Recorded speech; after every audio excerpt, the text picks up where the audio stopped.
1924 में भगत सिंह ने लाहौर के नेशनल कॉलेज में दाखिला लिया, जो उस समय क्रांतिकारी विचारों का केंद्र था। ये कॉलेज लाला लाजपत राय द्वारा स्थापित किया गया था और यहाँ देशभक्ति और स्वतंत्रता के विचारों को बढ़ावा दिया जाता था। यहीं उनकी मुलाकात सुखदेव, भगवती चरण वोहरा, यशपाल और अन्य क्रांतिकारियों से हुई। भगत सिंह ने हिंदुस्तान रिपब्लिकन आर्मी में शामिल होकर क्रांतिकारी गतिविधियों में हिस्सा लेना शुरू किया।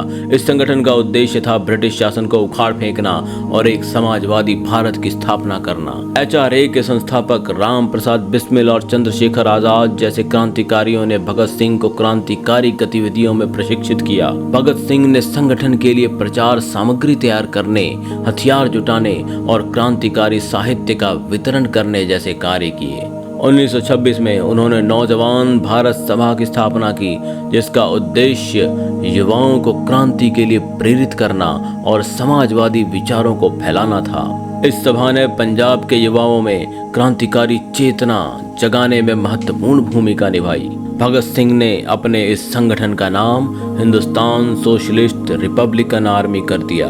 1928 में जब साइमन कमीशन भारत आया तो पूरे देश में इसका विरोध हुआ, क्योंकि इसमें एक भी भारतीय सदस्य नहीं था।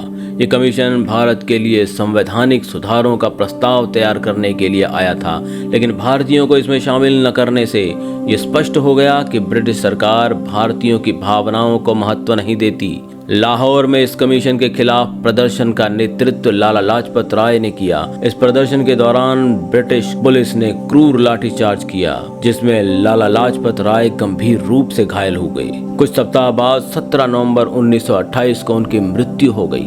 लाला जी की मृत्यु ने भगत सिंह और उनके साथियों को गहरा आघात पहुंचाया। उन्होंने इसे न केवल एक व्यक्तिगत क्षति बल्कि पूरे राष्ट्र पर हमला माना। भगत सिंह, चंद्रशेखर आजाद, सुखदेव और राजगुरु ने मिलकर इस अत्याचार का बदला लेने का फैसला किया। उन्होंने लाहौर के पुलिस अधीक्षक जेम्स स्कॉट को मारने की योजना बनाई, जिन्हें वे लाठीचार्ज का जिम्मेदार मानते थे, लेकिन गलती से उनके निशाने पर स्कॉट की जगह सहायक पुलिस अधीक्षक JP सॉन्डर्स आ गया। 17 दिसंबर 1928 को भगत सिंह और राजगुरु ने सॉन्डर्स की हत्या की। इस घटना में शिवराम हरि राजगुरु ने सॉन्डर्स को गोली मारी, जबकि भगत सिंह ने उनकी सहायता की। चंद्रशेखर आजाद ने इस ऑपरेशन की निगरानी की। सॉन्डर्स को मारना केवल एक हत्या नहीं थी, यह ब्रिटिश साम्राज्यवाद के खिलाफ एक प्रतीकात्मक विद्रोह था।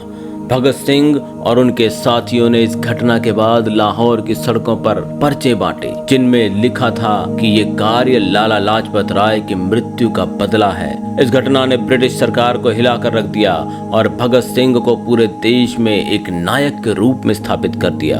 भगत सिंह का सबसे साहसिक और ऐतिहासिक कदम था 8 अप्रैल 1929 को दिल्ली की सेंट्रल असेंबली में बम फेंकना। इस समय ब्रिटिश सरकार पब्लिक सेफ्टी बिल और ट्रेड डिस्प्यूट्स बिल जैसे दमनकारी कानून लाने की तैयारी कर रही थी।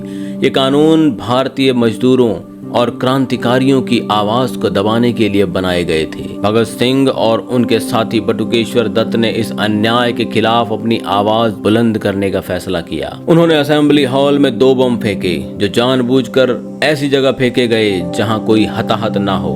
बम कम शक्ति वाले थे और उनका उद्देश्य केवल धमाका करना था और ध्यान आकर्षित करना था। बम के धमाके के बाद भगत सिंह और बटुकेश्वर दत्त ने इंकलाब जिंदाबाद और साम्राज्यवाद मुर्दाबाद के नारे लगाए। साथ ही उन्होंने पर्चे बांटे, जिनमें लिखा था, बहरों को सुनाने के लिए धमाके की जरूरत होती है। इन पर्चों में उन्होंने ब्रिटिश सरकार के अत्याचारों की निंदा की और एक समाजवादी भारत की स्थापना का आह्वान किया। इस घटना के बाद भगत सिंह और बटुकेश्वर दत्त ने स्वेच्छा से आत्मसमर्पण कर दिया।